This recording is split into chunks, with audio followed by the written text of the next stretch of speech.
De retour dans Tribune Mayol, messieurs, je vais vous poser la question un petit peu centrale. Quel bilan pour les Toulonnais dans cette compétition de Coupe d'Europe? Quel bilan on peut tirer? C'est un peu dur, mais Ouais, non, on peut mieux faire, mais après, le bilan un peu de déception parce que 2 défaites dans les arrêts de jeu. Alors, c'est peut-être notre niveau actuel, malheureusement, et de ne pas pouvoir tuer le match et conserver la marque. Mais 2 défaites dans les arrêts de jeu qui grèvent un peu les 2 derniers matchs où on aurait pu beaucoup mieux figurer, mais c'est vrai que le cœur était un peu moins présent. Ouais, Patrice l'a dit, autant sur les deux premières défaites, c'est dans les arrêts de jeu, donc on peut se dire que c'est dommage, mais que Toulon y était. Par contre, sur les 2 dernières, c'est un peu plus inquiétant quand même, parce que Toulon se fait corriger par le Munster à domicile, là perd largement à Glasgow, et c'est pas le même scénario, donc c'est un peu plus inquiétant. Mais c'est dommage de ne pas avoir au moins gagné un seul match sur cette campagne de Coupe d'Europe. C'est la première fois dans l'histoire du RCT qui ne gagne pas un seul match en Champions Cup depuis sa qualification, sa toute première qualification. Et donc c'est ça qui est dommage, d'avoir aussi mal figuré dans la compétition, parce qu'il y avait quand même au moins une place en Challenge Cup peut-être à aller chercher, même si les 2 premiers matchs ont été perdus dans les arrêts de jeu, quoi. Et justement, ce qu'on entend beaucoup, c'est même de la part des joueurs, du staff, c'est on n'est pas au niveau, on a compris voilà quel était le niveau Coupe d'Europe, on n'y est pas encore, mais la question c'est qu'est-ce qui manque pour vous? Qu'est-ce qu'il a manqué au RCT pour ne pas perdre dans les arrêts de jeu, pour ne pas se faire corriger contre le Munster, justement? On va mettre ce match de Glasgow de côté parce qu'on a bien senti que ils avaient déjà la tête ailleurs entre guillemets à ce moment-là, mais sur ces 3 premières journées, qu'est-ce qu'il a manqué aux Toulonnais pour vous? C'est pas grand-chose, mais Il a manqué les leaders. Baptiste Serin et Toulon est en tête au moment où il sort et indéniablement on l'a vu sur la fin de saison dernière, il était très en forme et il a pu postuler pour l'équipe de France et ça a apporté le RCT. Donc il manque véritablement des leaders de jeu, des leaders de vestiaire là qui amènent l'équipe en avant, et quand ils sont pas là, c'est un peu problématique, ouais. est-ce que ça veut dire d'une certaine façon que le RCT n'a pas forcément un effectif pour jouer les 2 compétitions, selon vous? Parce qu'à un moment donné, il faut bien que les leaders, justement, puissent se reposer, où il y a un risque de blessure. Est-ce que pour vous, c'est aussi une profondeur d'effectif qui n'est pas assez importante pour jouer les 2 compétitions? Ce qui est compliqué, c'est que c'est une année de Coupe du Monde. Donc les joueurs ont joué énormément de matchs. Ceux qui étaient à la Coupe du Monde, alors ceux qui n'y étaient pas, ils ont dû faire 2 préparations pour la saison, une première en été, une deuxième en octobre. Et ceux qui étaient à la Coupe du Monde ont joué au moins 4-5 matchs chacun, ce qui n'est pas évident. Quand ils doivent revenir, il faut qu'ils se reposent, mais aussi qu'ils jouent pour apporter leur expérience à l'équipe. Donc c'est compliqué d'avoir un effectif de qualité à tous les postes. Aujourd'hui, dans le rugby, en France, c'est difficile.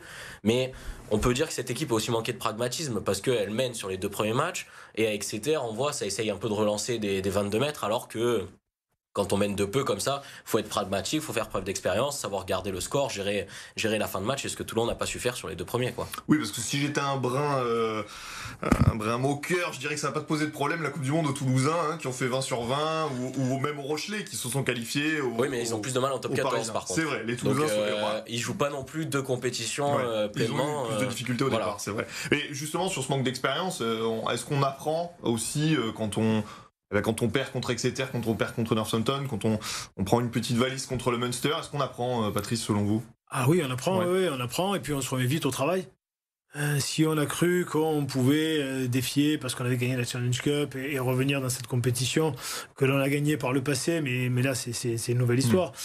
Si on a cru qu'on était déjà au niveau et parce qu'on s'appelle Toulon, non, on se remet au travail très vite parce qu'on voit la différence qu'il y a entre les grandes équipes qui jouent régulièrement cette compétition et qui arrivent à figurer sur les 2 tableaux. Quoi qu'on en dise, après les Toulousains malheureusement seront présents encore sur la fin de saison. Les Rochelais sont après un début de saison difficile et on l'a vu sans Grégory Galdrit pendant un certain temps, ils étaient l'ombre du grand La Rochelle qui a gagné 2 Coupes d'Europe. Et puis depuis quelque temps, miraculeusement, il est là et ça va beaucoup mieux. Donc il y a des joueurs qui sont très importants dans des effectifs et pourtant La Rochelle a un très bel effectif, mais avec Galdrit c'est différent.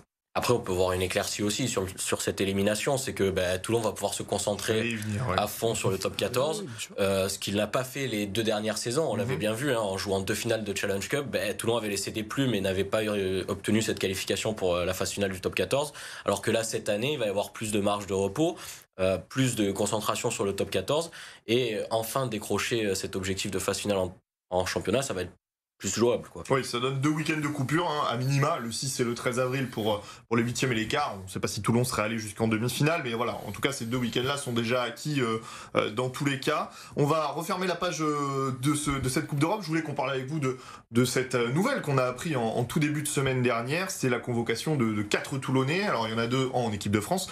Il y en a 2 dont pour qui c'était pas vraiment une surprise, Charles Olivon et Melvin Jaminet. Et puis 2 nouveaux. D'abord, je voudrais qu'on parle d'Esteban Abadi, mérité globalement sur son début de saison.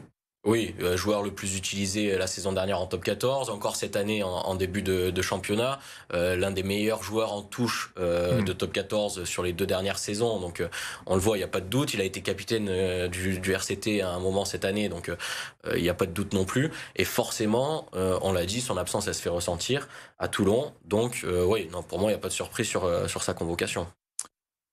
Pas de surprise véritablement, non, il y a des joueurs, ils rentrent, ils postulent pour le groupe. Après, on voit le niveau qu'il peut. Là, on sait pas trop. Ouais, on sait pas trop, mais on connaît le niveau des 3e lignes de l'équipe de France qui est très élevé, et il montre sur un très beau début de saison qu'il peut aller les chatouiller. Alors peut-être qu'une fois qu'il va être à côté, il va un peu plus que les chatouiller, surtout que Jelon maintenant est blessé, donc il a peut-être une petite chance à tirer de sa convocation, mais non, après il fait un très beau début de saison dans un effectif qui tournait pas trop mal aussi à ce moment-là, donc ça veut dire qu'il a mis la barre très haut, et on va espérer qu'il garde cette exigence tout au long de la saison.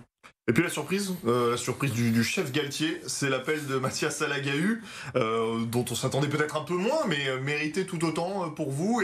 Et qu'est-ce que ça peut lui apporter de fréquenter le groupe France? Il sera peut-être pas dans le groupe pour préparer le match contre l'Irlande, mais d'aller à Marcoussis là pendant une semaine s'entraîner avec les Bleus.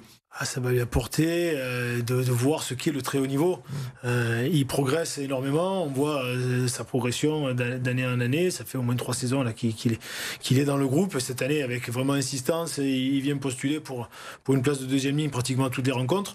Et là, il va voir, comme l'a fait Galtier et d'autres entraîneurs avant, il les fait monter à Marcoussis, et au moins les joueurs s'acclimatent, voient le schéma et voient le niveau d'exigence vraiment au-dessus par rapport à une saison en club. Donc je pense que c'est bien pour lui. C'est vrai qu'il y avait d'autres joueurs qui pouvaient être appelés à ce poste, le Perpignanais, mais là c'est bien qu'il monte et qu'il voit un peu le niveau. Ça va lui donner peut-être encore un petit coup de fouet pour se dire, allez, faut que j'aille chercher encore un peu plus haut, parce que c'est bien ce qu'il fait. Mais voilà, peut-être c'est un message c'est un message aussi pour dire c'est bien ce que tu fais, mais t'arrêtes pas en chemin. T'as le potentiel. Je pense qu'ils ont détecté un potentiel pour aller au-dessus. C'est pas juste lui faire plaisir. Pour son début de saison, c'est tu as la capacité à faire plus, donc t'arrêtes pas. Et puis c'est valorisant pour la formation toulonnaise. Ça rappelle un peu le parcours de Swan Rebadge, qui avait été appelé il y a quelques années en équipe de France, qui avait décroché quelques sélections aussi. Et là, c'est au tour d'Alagahu. Alors, c'était plus une surprise parce que Fabien Galtier pouvait rappeler des joueurs qui convoquaient dernièrement. Il y avait le Rochelet-Lavaux, il y avait Vérac de Montpellier, et Tuilagi de Perpignan qui postulait aussi. Mais non, c'est plutôt bien pour la formation toulonnaise et pour les jeunes joueurs français en général. Ça leur ouvre une porte en leur disant si vous jouez au niveau qu'il faut, vous avez une chance, même si d'autres joueurs ont été appelés avant vous, quoi. Oui, non, mais c'est sûr que sinon la 2e ligne va être trustée par des joueurs étrangers, mais Afou, Villemc, Tuilagi, voilà. Mais bon, c'est bien qu'il y ait des joueurs français qui viennent se positionner. Et puis on a vu l'évolution physique de Mathias Salagahu qui s'est vraiment développé. Son tempérament, on le connaissait, il n'y avait pas de problème sur ça. C'est un bon Toulonnais, mais par contre, au niveau physique, il a vraiment une densité là qui lui permet d'avoir un abattage sur le terrain qui se rapproche des standards internationaux.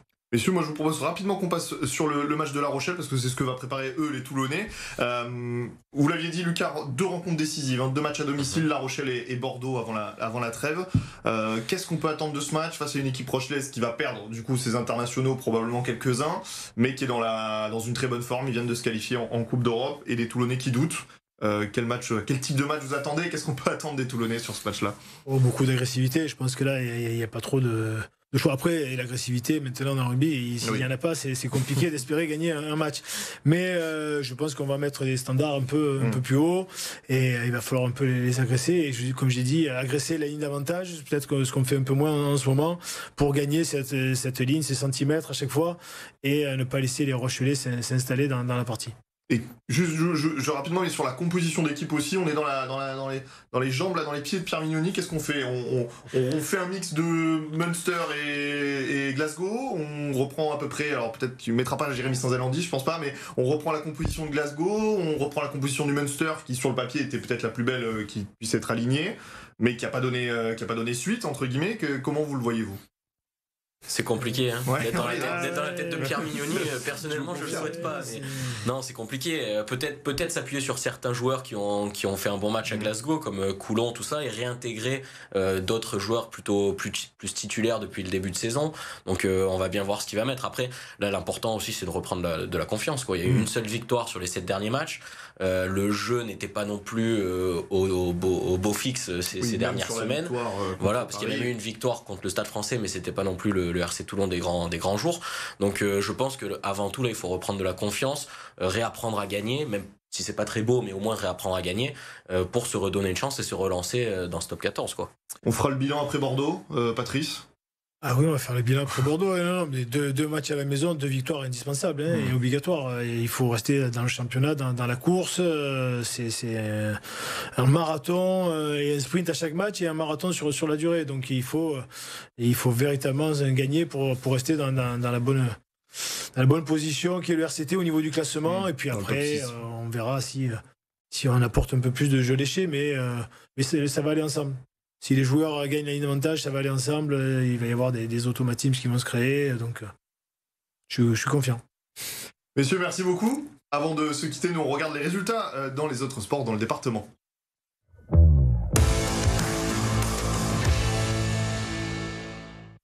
Allez, on continue tout d'abord avec du rugby et votre club, Patrice, qui s'est imposé 23-13 ce week-end face à Massy. La Seine s'incline 20-26 face à Mâcon. Le 15 du Coudon l'emporte 23-9 face à Royan. En football, les Toulonnais remportent le derby du Var 1-0 face à Hyères, 0-0 entre Fréjus et Bourgoin. En futsal, c'était de la Coupe de France, victoire des Toulonnais 7-4. Et en basket, c'est la première défaite de la saison du HTV à domicile, 58-62.